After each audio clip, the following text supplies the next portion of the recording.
बिस्मिल्लाहिर्रहमानिर्रहीम।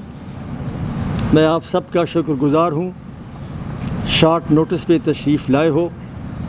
नय्यर हुसैन बुखारी साहब, नज़ीर ढोकी साहब और मैं आपके सामने NA 249 कराची में जो अभी ज़िमनी इंतखाब हुआ था उसके बारे में चंद बातें रखना चाहता हूँ। इलेक्शन कमीशन ऑफ पाकिस्तान ने फ़ैसला किया है कि उनकी पिटीशन पर उन्होंने वहाँ दोबारा रीकाउंटिंग का फ़ैसला कर लिया है। 4 तारीख़ परसों तमाम लोगों को बुलाया भी है। हम इलेक्शन कमीशन ऑफ पाकिस्तान के इस फ़ैसले को तस्लीम करते हैं, इसको वेलकम करते हैं, क्योंकि वो कानून जो पार्लियामान ने बनाया था इलेक्शन एक्ट 2017 उसके तहत और आइन के तहत इलेक्शन कमीशन ऑफ पाकिस्तान को ये इख्तियार है। हम इलेक्शन कमीशन को मजबूत देखना चाहते हैं और हम इस फ़ैसले का खैर मकदम करते हैं। साथ ही आपको ये भी बता दूं कि 2018 के इंतखाबात में यही चीज़, यही उज़र कि जिस हलके में जिस रेशो से जीतने वाला उम्मीदवार अगर उसके वोट और जो वोट मुस्तरद हो गए हैं वो 5% से कम हो तो इलेक्शन कमीशन और रिटर्निंग ऑफिसर दोबारा इंतखाबात शिकायत पर करा सकता है। ये उनका इख्तियार है उस कानून के तहत जो पार्लियामान ने बनाया।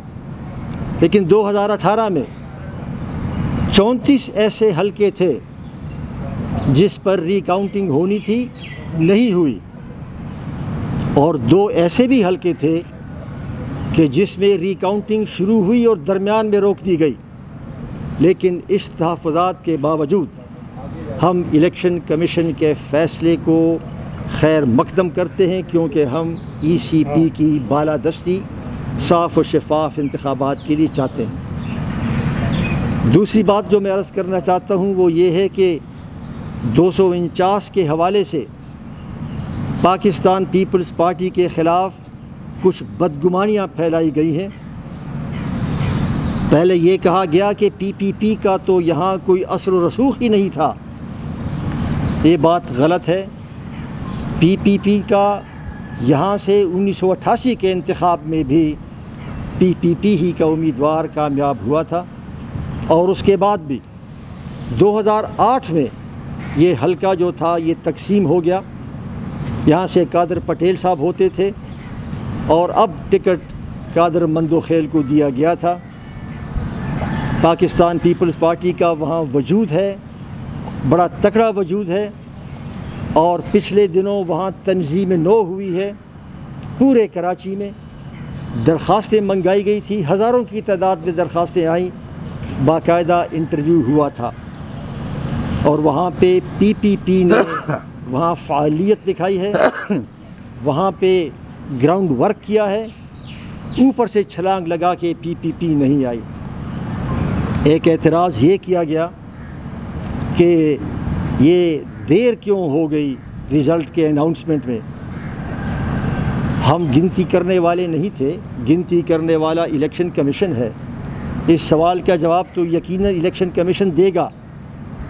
लेकिन अगर हम हार जाते तो शायद हम ये एतराज़ न करते, क्योंकि हम जानते हैं कि रमज़ान, अफ्तारी, नमाज का टाइम, और हम ये भी जानते हैं कि 30 उम्मीदवार थे और 8 वहाँ पर इलेक्शन ऑब्ज़र्वर थे, 38 हो गए। इन 38 लोगों को फार्म 45 दस्तखत करके प्रिजाइडिंग अफसर ने देना था।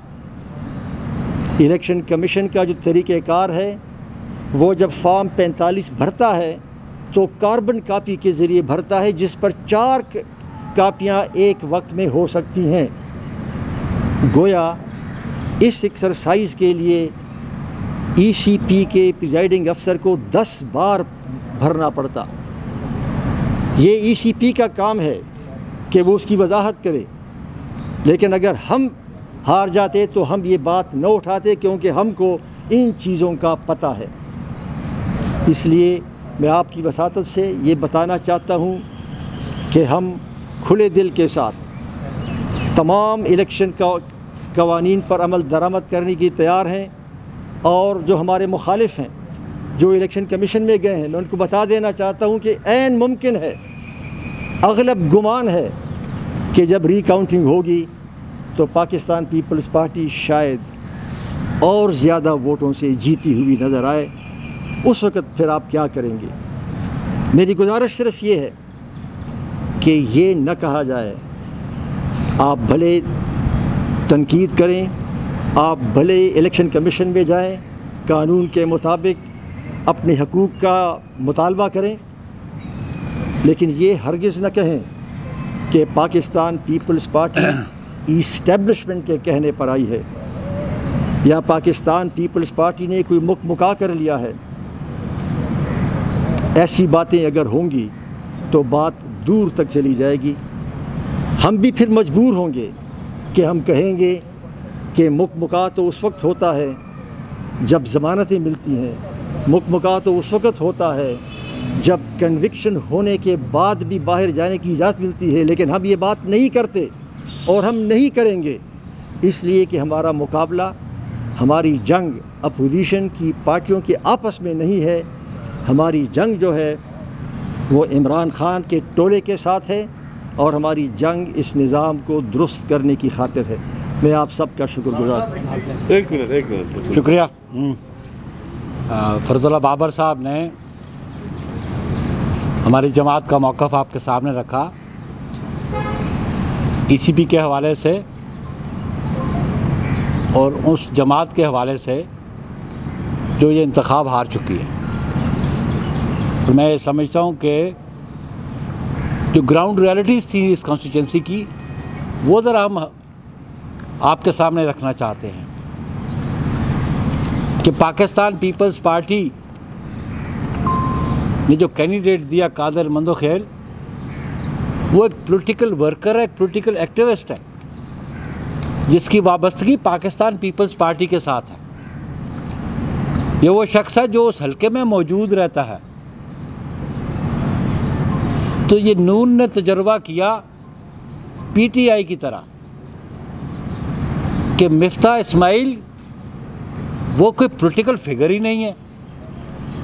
पहली दफ़ा वो पॉलिटिकल सीन पे आया कि जब इन्होंने वज़ीर ख़जाना बनाया उसको। तो हम तो पॉलिटिकल एक्टिविस्ट हैं, कई दहाइयों से लोग पॉलिटिकल पार्टी के साथ मुंसलिक होते हैं, हल्के के साथ मुंसलिक होते हैं। तो PTI ने भी हफीज़ शेख, जो नॉन पॉलिटिकल आदमी, जिसका पॉलिटिक्स से दूर दूर का ताल्लुक़ नहीं, एक टेक्नोक्रेट, उसको ला के इलेक्शन लड़वाया, वो हारा। आज नून ने एक टेक्नोक्रेट को लाई, और टेक्नोक्रेट्स का कोई कंसर्न हल्के की पॉलिटिक्स से नहीं होता। और बुनियादी वजह जो नून का कैंडिडेट हारा, वो ये वजह थी कि वो पॉलिटिकल वर्कर नहीं था, उसका कॉन्स्टिट्यूंसी से कोई तल्लुक़ नहीं था। और फिर जब 2018 में PTI जीती और हम कहते थे कि ये सिलेक्टेड हुकूमत आई है, इनको किसी की आशीर्वाद थी, उसके बाद मियाँ शहबाज शरीफ साहब कभी उस हल्के में गए? पाकिस्तान पीपल्स पार्टी का वजूद वहाँ मौजूद, हमारी सूबाई हुकूमत मौजूद, हमारी सूबाई तंजीम वहाँ में मौजूद, हमारी ज़िले तंजीम वहाँ पे मौजूद, और हमारी तंजीम जो है वो राब्ते में रही। और जो PTI का कैंडिडेट था, उसके बारे में आपने आवाम की राय सुन ली। 2.5 सालों में वो कभी गया नहीं उधर। और फिर जो किरदार उसका कौमी असम्बली में था, कभी बूट ला के रखना और कभी पिस्तौल लगा के जहाज़ के पास चले जाना, हल्के में तो उन्होंने रिलीफ नहीं दिया। मैं ये समझता हूँ कि 249 के जो कॉन्स्टिट्यूएंट्स हैं, उन्होंने पीपल्स पार्टी की क़यादत पे एतमाद किया, पीपल्स पार्टी की कारकर्दगी पे एतमाद किया, उन्होंने मौजूदा हुक्मरानों को मुस्तरद किया, इनकी कारकर्दगी को मुस्तरद किया। ये जो 2.5 साल में महंगाई का जिन जो काबू से बाहर चला गया, बेरोज़गारी बढ़ गई, लाकानूनियत बढ़ गई, लोगों को मकानों से बेदखल किया जा रहा है, तो लोग बड़े अनसिक्योर फील करते हैं। तो ये फ़र्क है हमारी सूबाई हुकूमत की कारकर्दगी का और मरकज़ में बैठे हुई हुकूमत का।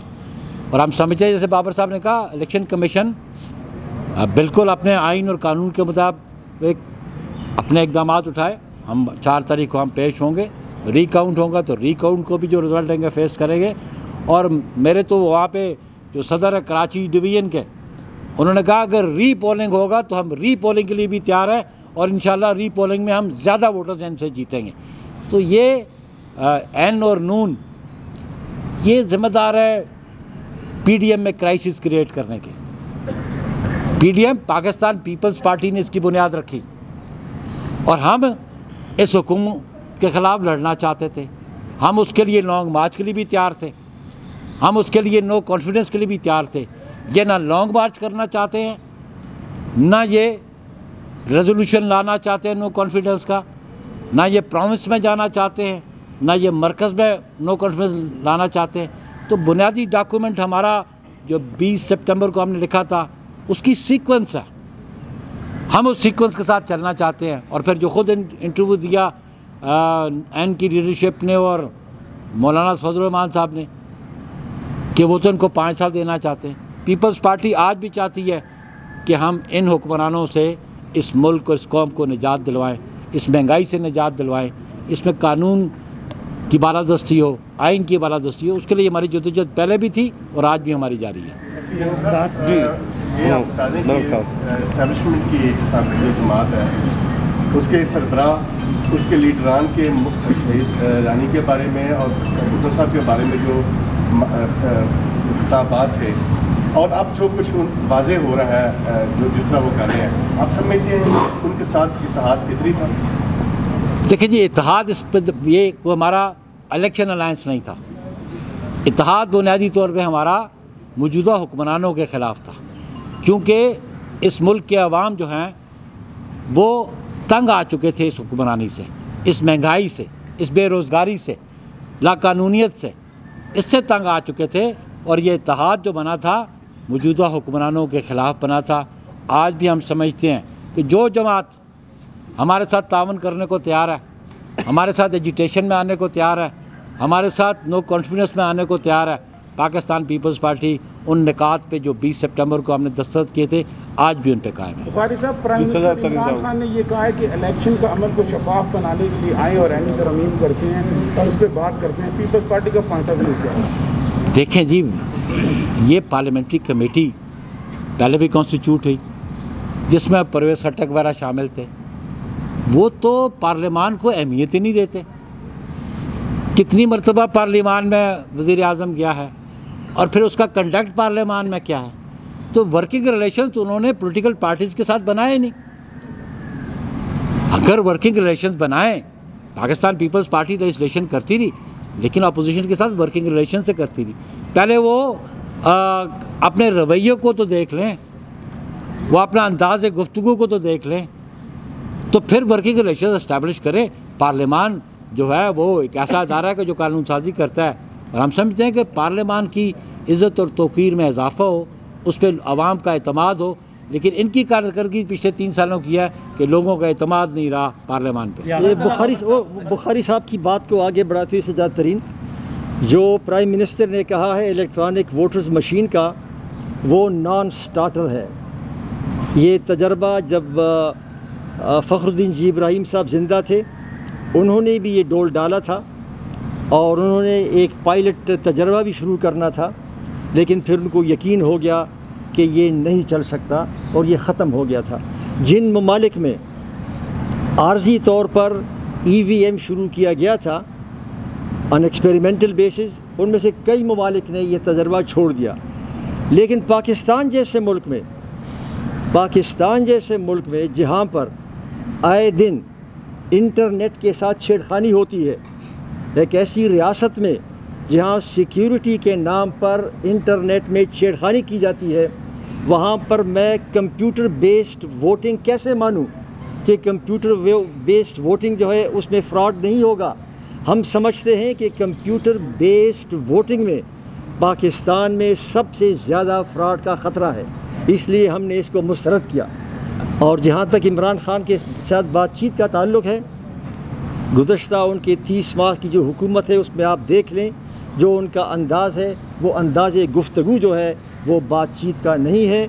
अब चूँकि वो बंद गली में फंस गया है तो उस गली से अपने आप को निकालने के लिए वो ये शोशे छोड़ रहा है। उसको पता होना चाहिए था कि नादरा की रिपोर्ट है 2012 में या 2011 में इस EVM के बारे में कि इसके अंदर इसमें ख़तरात हैं, सिक्योरिटी का कोई गारंटी नहीं है, किसी वक्त भी सजाद तरीन आप वोट डालोगे मेरे लिए और वोट चला जाएगा इमरान खान को, बिल्कुल इस तरह होगा।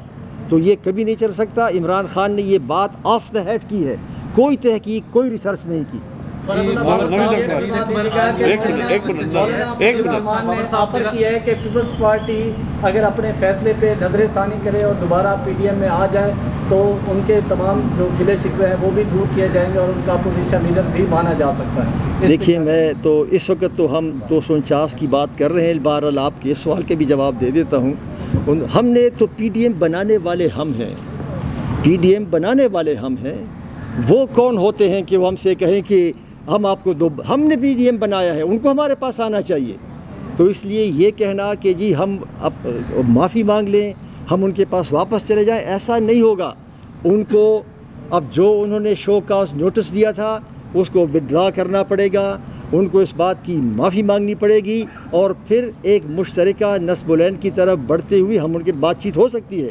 लेकिन ये कहना कि हम माफ़ी मांगें और ये कहना कि हम उनके पास जाएं, ऐसा नहीं होगा। PDM बनाने वाले हम हैं, हमारा चेयरमैन था। जी अहमद साहब, ये बताइएगा कि जैसे इलेक्शन की बात हो रही है 248 की, और प्राइम मिनिस्टर ने अभी आपने इसका जवाब भी दिया कि प्राइम मिनिस्टर ने कहा है कि जी इलेक्शन इस्लाहात के लिए आगे आएँ, और आपने ये भी बताया कि उनका ये रवैया ही नहीं है कि इलेक्शन इस्लाहात या कोई भी बातचीत उनसे की जाए। जिस तरह से 3 साल में पार्लियामेंट को उन्होंने माइनस कर दिया है, बिल्कुल पार्लियामेंट में आके अपने चैम्बर से उन्होंने कभी इतनी रहमत दोबारा नहीं की कि पार्लियामेंट के हाल तक आए। तो आप समझते हैं कि वो इस काबिल है कि ये हुकूमत इस काबिल है कि किसी भी किस्म की, सिर्फ इलेक्शन इस्लाहात ही नहीं, किसी भी किस्म की इस्लाहात ला सकते हैं और आगे मुल्क को भी इस तरह की ट्रांसपेरेंसी दे सकते हैं किसी चीज़ में? लगता तो नहीं है। आप क्या कहते हैं? मेरा ख्याल ये है कि ये हुकूमत ना अपोजिशन के साथ बातचीत में संजीदा है और न ये अपोजिशन के साथ किसी मौजू पर बातचीत करने की अहल है। जिस तरीके के साथ इन्होंने पार्लिमान का जिस तरह इस्तेमाल किया है गुज़श्ता 30 माह में, जिस तरह से इन्होंने अपने आप को जो समझता है ये, और तमाम अपोजिशन के हर शख्स को ये करप्ट और नाअहल समझता है, इसकी जो जहनी उठान है वो जहनी उठान ही इस काबिल इस तरह की नहीं है कि वो अपने मुखालिफ के साथ बातचीत कर सके। और इसका सबूत इनकी हुकूमत का जो गुज़श्ता रिकॉर्ड है वो बिल्कुल हमारे सामने है कि इसकी जो उठान है, शख्सियत की उठान, उसमें ये चीज़ नहीं है। Thank you.